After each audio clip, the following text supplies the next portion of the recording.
idea of this exhibition came about 3 years ago, and we started to think about ways of looking at this century and some of the developments of this century. We looked at lots of different areas, particularly within technology and the relationship between technology and culture, in terms of literature and art and film, music. And once we started looking in different areas, into things like transport or communications, things like computers or TV, we realized that all of them had one thing in common, which was an idea of speed. In all of these different subject matters, whether it was transport or development of computers, the one thing that was always mentioned was that they had got faster, that transport had got faster, or that computers had got faster.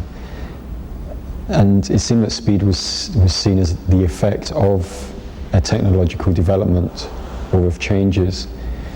And what we decided to do was turn it around so that instead of an after effect, speed was actually the subject matter to start with. As soon as you think of speed as a subject matter, you begin to see it everywhere you look, whether it's fast food or people rushing to work. People always seem to be in a rush to get somewhere. You begin to see that speed has become an obsession of the 20th century, and people want speed, although they don't really know why. And one of the things about this exhibition and the book is to really explore people's desire for speed, people's obsession with speed, why they want it, and whether faster is necessarily better. My concern is to keep track to some extent of the ever-increasing complexity of our world, and I do that partly by looking at a fair amount of newspapers, journals, and listening considerable lengths of time to radio. And I'm particularly concerned with the images that come up, and an attempt to understand the economic, political reality behind the imagery and papers in generally, and try and put a kind of critical gloss, a critical view on what is presented.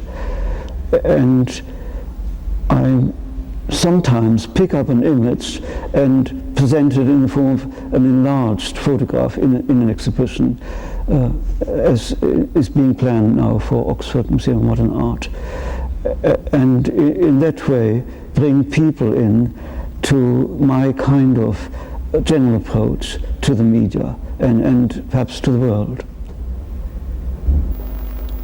Well, the speed of my art is an attempt, obviously a hopeless attempt, to keep track of reality.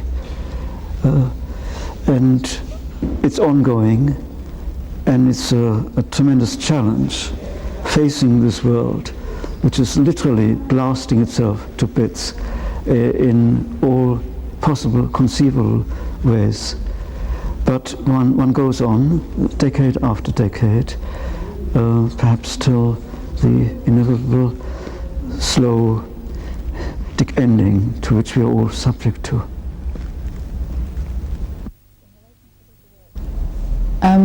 Well, in relation to the piece of work that I'm showing in the exhibition, my answer to the question, what is the speed of my art, would be that it can never be fast enough. And that was kind of the premise behind the piece of work. It's an attempt at trying to trace over or draw the landscape as it's seen speeding past. But my hand and my ability to draw can never keep up with the landscape.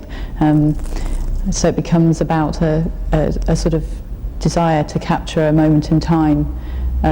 But the fact that it's always impossible, you can never do this. And a sense of loss about not being able to keep hold of things and capture them. Well, what I've done in this piece, I've taken two stories and I've collapsed them so they occupy the same space. And so one is the story of Edison inventing recorded sound, how to put sound in an object, and the other one is Apollo 11, the first trip to the moon. And I'm trying to make them occupy the same space. Well, Apollo 11 was basically the longest distance ever covered by man on a trip. It's like maybe the most epic trip of humanity. And what I've done is I've taken that distance and I've taken only the time of it and trying to take the time they spent on the moon and put it on this piece. And literally that time is put onto the line of the record. So, you know, this line, this groove, represents, and it's like a carving on wax, represents the time they were on the moon. It's the actual time they were on the moon. The length, you know, the distance of this line, if you want to say, it's spread over several cylinders. Each one of these cylinders holds about 70 seconds of sound. And the speed of this line is basically subjective. It's just like the speed of the artist's hand. So this line is both a function of how long they were on the moon and how fast I crank the machine when I record.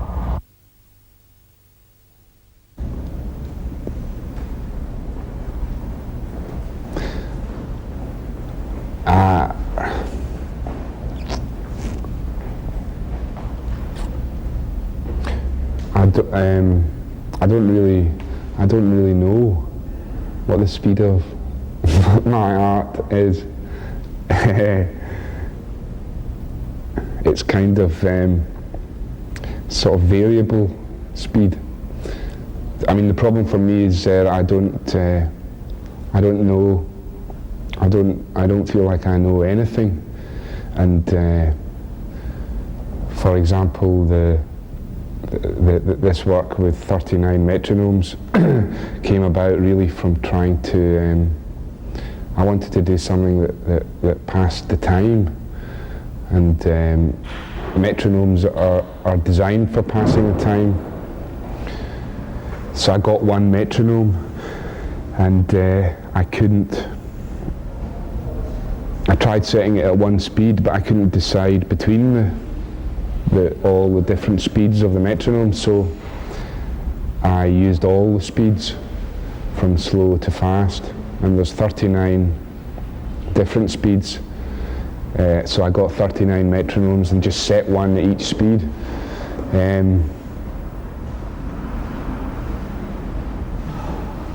So I suppose it's every speed is the answer.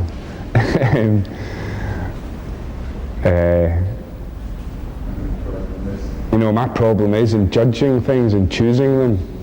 You know, fast, slow, you know, medium speed. It's all. They're all as good as each other, and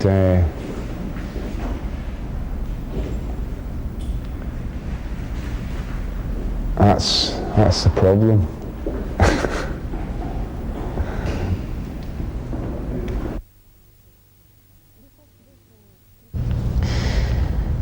This exhibition contains works by artists from throughout the 20th century.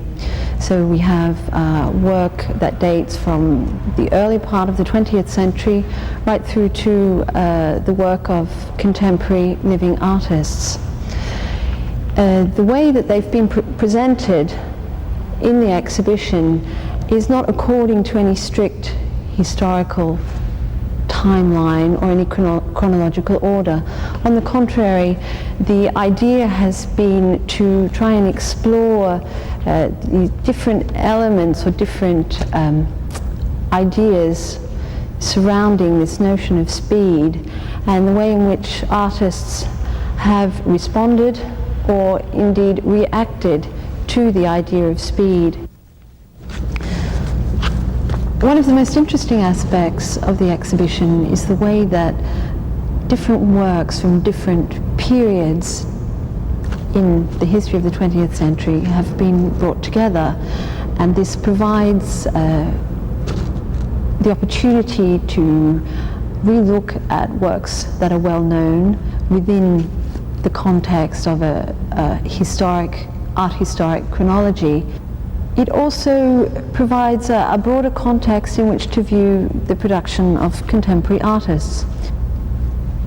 Another key element to the exhibition is the fact that it's not meant to be an illustrative body of work, but on the contrary, an exploration, and often a very critical exploration, of the way speed in its various forms and manifestations, impacts on our lives.